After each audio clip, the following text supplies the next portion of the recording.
ত্রিপুরা মাথা তো আরও করাপ্টেড, বিজেপি তো আরও করাপ্টেড। মানে এই যে করাপশান 1 করাপশান 2 তারাই তো রাজ্যের ক্ষমতায় আসে, আবার তারাই এই দুই দলটাই আবার এই রাজ্যের এডিসি নির্বাচনের প্রার্থী। তো জাতির কথা, দফার কথা, ট্রাইবেল ছাড়া কোনো কথাই বলে না, এত জাতিবাদী, কিন্তু রাজ্যের সম্পদ, এডিসির সম্পদ বন্ধক দিল, বিক্রি করলো, কে করলো? মথা প্রশাসনের নেতারা। এই টাকার হিসাব একদিন দিতে হবে। ত্রিপুরা মাথা হচ্ছে বিজেপির সহযোগী দল। এই দলটার কতদিন ত্রিপুরায় অস্তিত্ব থাকবে জানি না, হয়তো কিছুদিন পরে হয়তো বা শেষ হয়ে যেতে পারে। প্রদুর কিশোর দেববর্মা তার মূল কাজটাই হচ্ছে ত্রিপুরা মাথাকে এডিসিতে না, শুধু পুরা টিম সহ বিজেপিতে কনভার্ট করানো।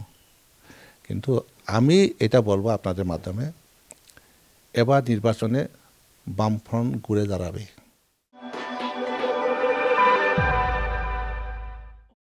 নমস্কার, আপনারা দেখছেন খবরের প্রতিবাদ। আমি শতরূপা আবারও আপনাদের সঙ্গে আজ সাক্ষাৎকারের আরও একটি নতুন পর্বে।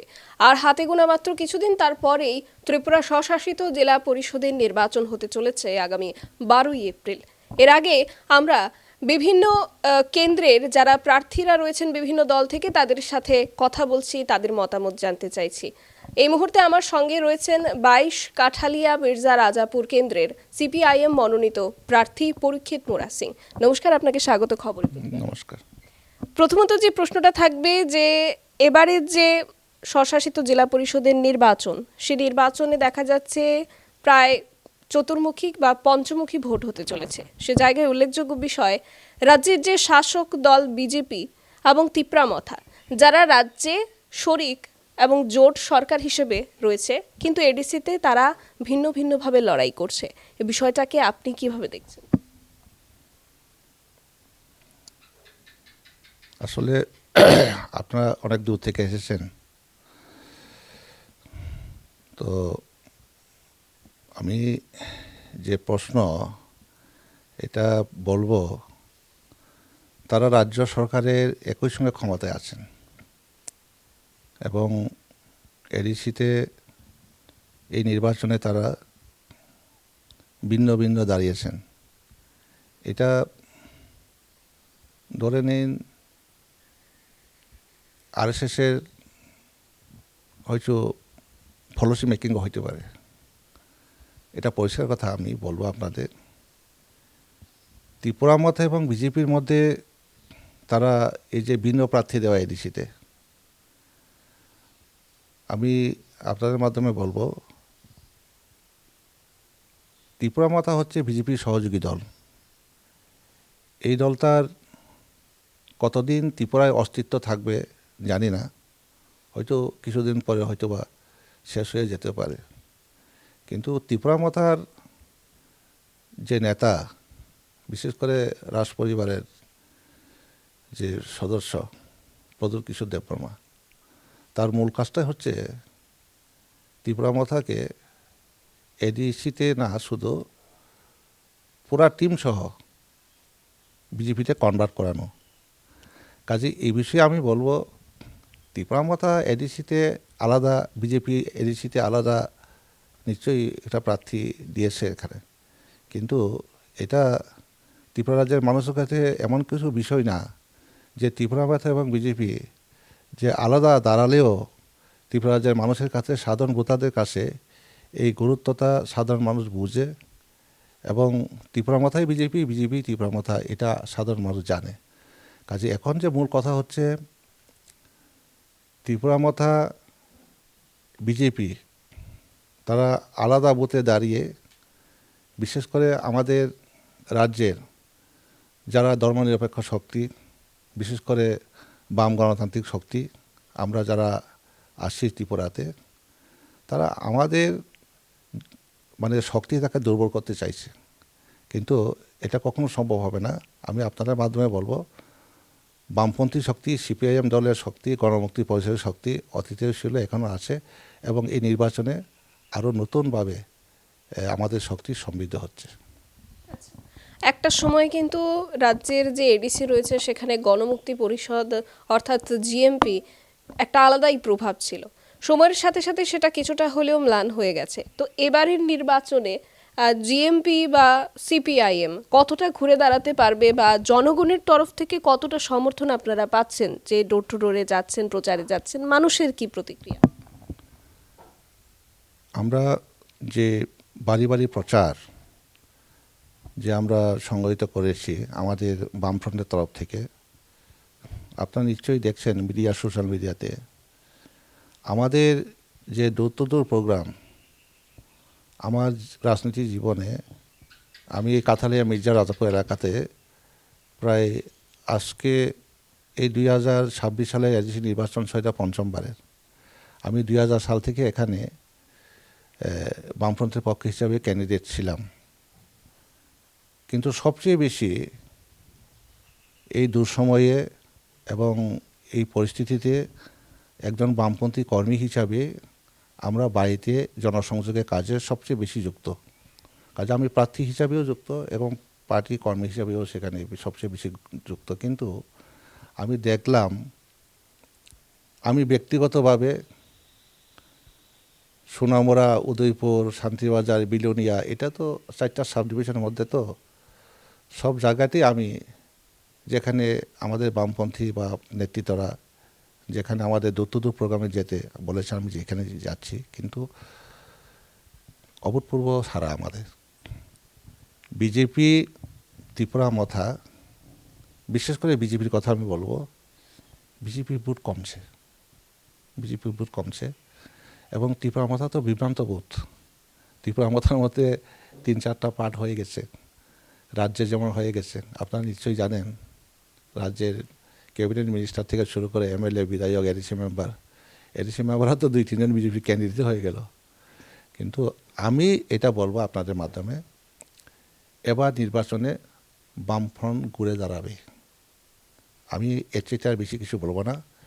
গণমুক্তি পরিষদ ইতিহাস, এই রাজ্যের একটা অন্যতম ইতিহাস গণমুক্তি পরিষদ আন্দোলন। এখানে দীর্ঘদিন ধরে চর্চা হয়েছিল সন্ত্রাসবাদের চর্চা, এবং এখানে জাতি উপজাতির মধ্যে ত্রিপুরার যে মূল যে ব্যক্তি জাতি উপজাতি, আমাদের মধ্যে যে সংহতি পরিবেশ, এটা নষ্ট করতে চাইছিল।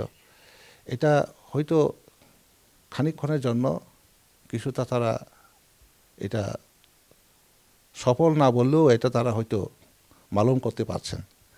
কিন্তু ত্রিপুরার যে কালচার, সংস্কৃতি, এই সংস্কৃতি তারা বেশি দিন দেখতে পারবে না। এবং এটা আমি বলবো আপনাদের আমি বলবো, ত্রিপুরার আজকে কি অবস্থা চলছে। ত্রিপুরাতে আজকে দেখেন বেকার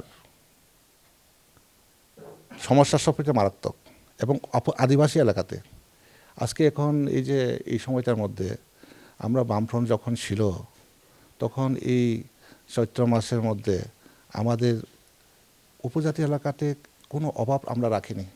আমরা ব্লক লেভেল রিভিউ করতাম, ডিস্ট্রিক্ট লেভেল রিভিউ করতাম, সাধারণ মানুষকে অপরন্ত কাজের সুযোগ দিতাম। কিন্তু আপনি প্রত্যেকটা মানুষের কাছে গিয়ে দেখেন কি ক্রাইসিস চলছে। বাজারে একজন সবজি ব্যবসায়ী 5 কেজি বেগুন আলু নিয়ে বসলে 2 কেজি বিক্রি হয় না। পাহাড়ের বাজারগুলি তো আধা ঘন্টা 1 ঘন্টা বেশি চলে না, এখন খুব ক্রাইসিস। বিজেপি কথা বলার কোনো সুযোগ নাই। ত্রিপুরা মতো তো আরও করাপ্টেড, বিজেপি তো আরও করাপ্টেড। মানে এই যে করাপশান 1, করাপশান 2, তারাই তো রাজ্যের ক্ষমতায় আছে, আবার তারাই এই দুই দলটাই আবার এই রাজ্যের এডিসি নির্বাচনের প্রার্থী। কিন্তু এটা আপনাদের মনে রাখতে হবে, আমার মনে হয় আরএসএস যেভাবে ত্রিপুরা মথা এবং বিজেপিকে ব্যবহার করে এই রাজ্যের মানুষকে যে বিভ্রান্ত করতে চাইছে, এটার বিরুদ্ধেই আমরা বামপন্থীরা এই এডিসি নির্বাচনে আমরা প্রকাশ্য কথা বলছি। বিভ্রান্ত হবেন না, বিভ্রান্ত হওয়ার কোনো সুযোগ নাই। সবাই বামপন্থীদের পক্ষে ভোট করার জন্য আমরা এটাই সাধারণ মানুষের কাছে বলছি। বরাবরই রাজ্যের যে বর্তমান সরকার রয়েছে, বিজেপি মথা জোট সরকার, তাদের দাবি হচ্ছে যে বিগত 25 বছর ধরে এডিসিতে বাম সরকার নাকি কোনো কিছুই করেনি, কোনো কাজই, কোনো উন্নয়নই হয়নি, এমনটাই তাদের অভিযোগ। তো এই মুহূর্তে দাঁড়িয়ে বিগত 8 বছর ধরে রাজ্যে বিজেপি সরকার এবং গত 5 বছর ধরে এডিসিতে ত্রিপুরা মথা সরকার রয়েছে। এখনও মানুষের মধ্যে অভিযোগ যে তাদের কোনো উন্নয়ন হয়নি এডিসিতে, এবং তাদের মধ্যে একটা অংশ এমনও বলছেন যে বিজেপি সরকার নাকি যথেষ্ট যথেষ্ট পরিমাণে ফান্ড দিচ্ছে না, সে কারণে তিপ্রামথা কোনো কাজ করতে পারছে না। অন্যদিকে রাজ্যের মুখ্যমন্ত্রী নিজে বলছেন যে এডিসিকে পর্যাপ্ত ফান্ড দেওয়া হচ্ছে, কিন্তু তারা কাজ করছে না। এই গোটা বিষয়টা নিয়ে আপনার কি প্রতিক্রিয়া? আমার বক্তব্য হচ্ছে রাজ্য সরকার যেমন অর্থনৈতিক সিস্টেমে গণ্ডগোল আছে, ঠিক এডিসি প্রশাসনের ক্ষেত্রেও মস্ত বড় ফিনান্সিয়াল সিস্টেমে গণ্ডগোল আছে। এটা হচ্ছে মূল কথা।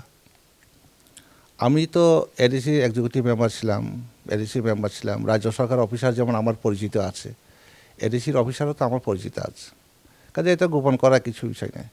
এডিসির প্রশাসনের অফিসাররা তো বিপদে আছে এখন। টাকা আসলে এটা করাপশন হয়ে যায়, দুর্নীতি হয়ে যায়, তার ইউটিলাইজেশন দিতে পারে না। রাজ্য সরকারের কাছে টাকা আনলে, এডিসির কাজটা কি? প্রজেক্ট পাঠাও, টাকা আনো, কাজ করো, ডেভেলপমেন্ট করো, এটা হচ্ছে এডিসির মূল কাজ। এডিসি তো ট্রেজারি নাই, রাজ্য সরকার হচ্ছে এডিসির সবচেয়ে সাহায্যকারী এবং ট্রাইবাল ওয়েলফেয়ার ডিপার্টমেন্ট এটার সবচেয়ে মূল ব্যক্তি।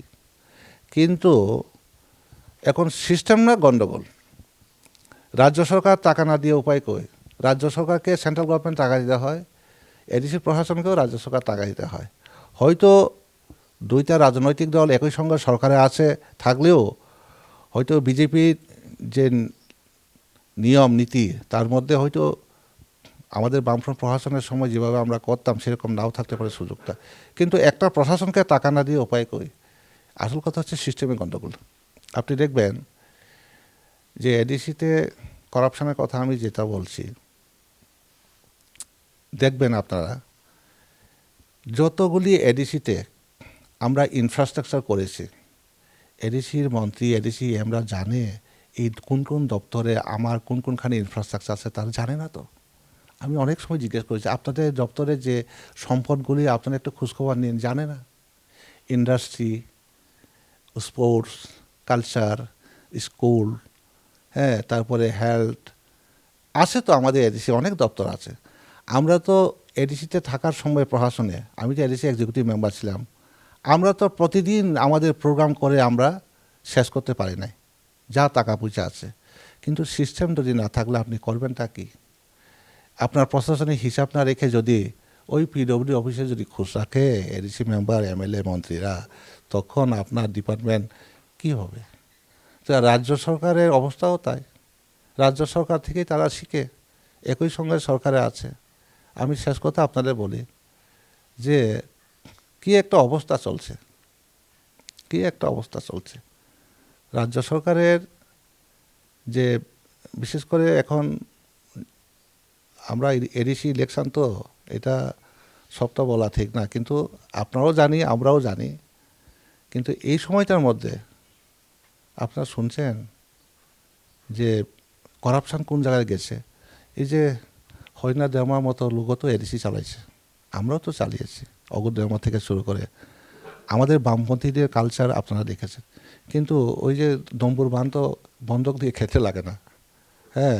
ট্রাইবাল ওয়েলফেয়ারের সুতো যে রেস্ট হাউস, এরকম সুতো বাড়ি, এটাও কি বন্ধক দিতে লাগে? একটা ছোটোখাটো পার্ক, আমি তো আইসিটি দপ্তরে দেখতাম মাসে 13 লক্ষ, মানে দিনে 13 লক্ষ টাকা পর্যন্ত ইনকাম হয়েছে আমাদের এডিসি প্রশাসনের। এটাও দিয়ে দিল শেষ। তো জাতির কথা, দফার কথা, ট্রাইবেল ছাড়া কোনো কথাই বলে না, এত জাতিবাদী, কিন্তু রাজ্যের সম্পদ, এডিসির সম্পদ বন্ধক দিল, বিক্রি করলো, কে করলো? মথা প্রশাসনের নেতারা। এই টাকার হিসাব একদিন দিতে হবে, বিষয়টা বুঝতে আমাদের। কাজে মানে 2 নম্বরে মালগুলি আবুল তাবুল কথা বলে। কাজে মূল যে কথা হচ্ছে আমার এখানে, এডিসি প্রশাসনে ত্রিপুরামথা ভবিষ্যতে ভোট চাওয়ার অধিকারই নাই। কোথায় বামফ্রন্ট, শ্যামাচরণ ত্রিপুরা, নগেন্দ্র জমাতিয়া, জিতেন চৌধুরী, রাজচন্দ্র দেববর্মা, অগর দেববর্মা, তারাও তো এডিসি চালাইছে। কিন্তু এরকম পরিস্থিতিও তৈরি হয় নাই যে এডিসির জমি বন্ধ দিতে হবে। আমি শুনছিলাম এডিসির যে আমাদের খেরাংবার হাসপাতাল, এটাও নাকি কথাবার্তা চলছে চেন্নাই কোনো এক গ্রুপকে দিয়ে দেওয়ার জন্য। তো বলুন, এইগুলি কি? খারাপটা শিখছে, ভালোটা শিখছে না। অ্যাডমিনিস্ট্রেশন গার্জেন কই? তাদের অভিভাবক কই? এইভাবে প্রশাসন চলে না। অ্যাডমিনিস্ট্রেশন সিস্টেমটা বুঝতে হয়। এবং অর্থনৈতিক বিষয় করাপশান থাকলে ডেভেলপমেন্ট হয় না, ডেভেলপমেন্ট থাকলে করাপশান হয় না। লোক কই তাদের? আপনি একজন লোক দেখান না, এই লোকটা দায়িত্বশীল লোক। গাড়ি ভারী আগরতলা শহরে, আপনারা আমার বাড়িতে আসছেন তো, আমার তো আগরতলা শহরে বাড়ি নাই, খেয়ে না খেয়ে এখানে আসি, আমার একটা গাড়ি নাই, কোনো রকমভাবে চলছি। কিন্তু বামফ্রন্টের আমলে তো সবচেয়ে বেশি ডেভেলপমেন্ট হচ্ছে, infrastructure development, road communication, electricity, হ্যাঁ, ড্রিঙ্কিং ওয়াটার ফেসিলিটিস, সব কিছু তো বামফ্রন্ট আমলে। একটা দেখান না যে ত্রিপুরামথা বিজেপি এই যে শাসনে যে এত বড় গ্রাম এলাকা, কাথালিয়া মির্জারার এলাকার মধ্যে একটা নতুন কাজ দেখান যে তারা ত্রিপুরামথা তো বিজেপি করছে নাই। কাজে এখন সবচেয়ে কম দামের লঙ্গি, কম দামের গামছা, এটা যদি তাদের জনগণের প্রাপ্য হয় এই সরকারের কাছে, তো এই সরকার তো আর থাকা না থাকা তো সমান।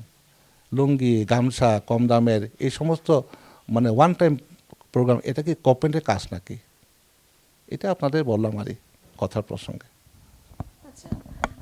আমরা আমাদের আলোচনা খুব বেশি আর দীর্ঘায়িত করলাম না। আপনাকে অসংখ্য ধন্যবাদ সময় দেওয়ার জন্য। সামনেই নির্বাচন সংক্রান্ত গুরুত্বপূর্ণ আপডেটসগুলো তুলে ধরবো এবং এই নির্বাচনে আবারও এই স্বশাসিত জেলা পরিষদের যে 28টি কেন্দ্র রয়েছে সেখানকার গণদেবতারা কোন দলের কোন প্রার্থীর পক্ষে রায় দেবেন সেটা বোঝা যাবে 17 এপ্রিল। আপনারা গুরুত্বপূর্ণ আপডেটসগুলো দেখার জন্য চোখ রাখুন খবরের প্রতিবাদে। নমস্কার।